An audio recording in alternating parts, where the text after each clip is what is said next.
শিক্ষার্থীরা, কয়েকদিন ধরে আমরা পদার্থবিজ্ঞানের বল অধ্যায়ের গাণিতিক সমস্যাগুলো আলোচনা করে আসছি। আজকেও তোমাদের সামনে একটা গুরুত্বপূর্ণ গাণিতিক সমস্যা উপস্থাপন করব। এখানে লক্ষ্য করো,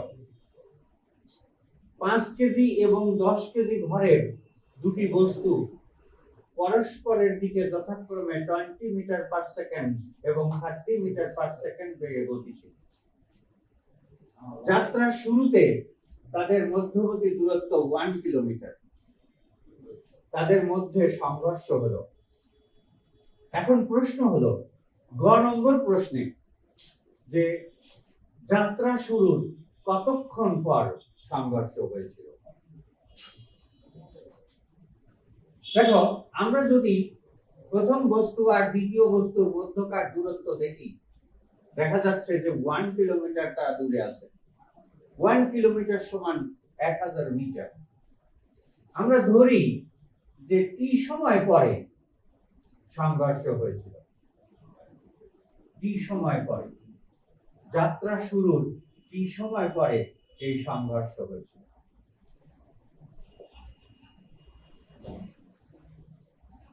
তাহলে দেখো তো, যে প্রথম বস্তুর ক্ষেত্রে যদি অতিক্রান্ত দূরত্ব s1 হয়, তাহলে s1 ইকুয়াল টু আমরা কি লিখতে পারি? আমরা যেহেতু বস্তু দুটো একই বেগে চলছে, অর্থাৎ সমবেগ ধরে এটাকে হিসাব করতে পারি। তাহলে s1 ইকুয়াল টু v1d, অর্থাৎ এখানে আমরা v1 20 মিটার পার সেকেন্ড লিখতে পারবো।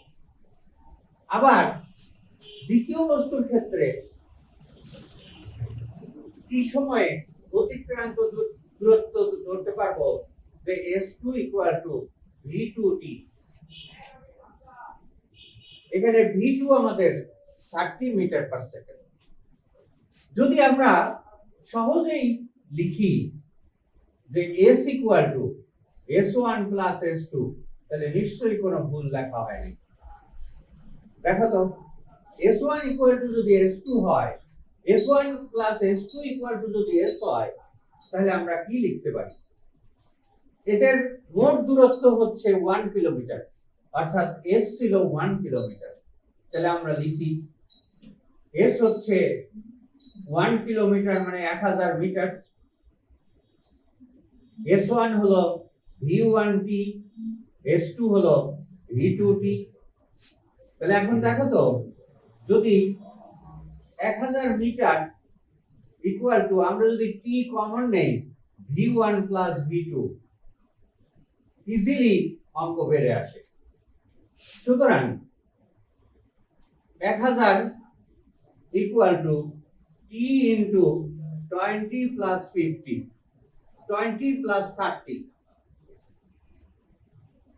অতএব t ইকুয়াল টু 1000 বাই 50, অতএব t ইকুয়াল টু 20 সেকেন্ড।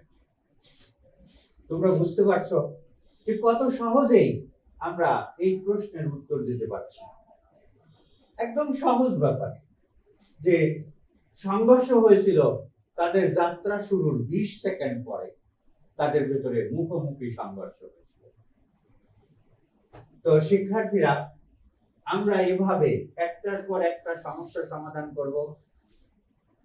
পরবর্তীতে আমরা দেখব যে এই সংঘর্ষের ফলে আরো কি কি ঘটেছিল।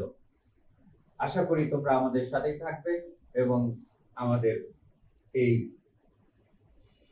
সমস্যার সমাধানগুলো অনুশীলন করবে। ইনশাআল্লাহ সাফল্য তোমাদের সাথে থাকবে।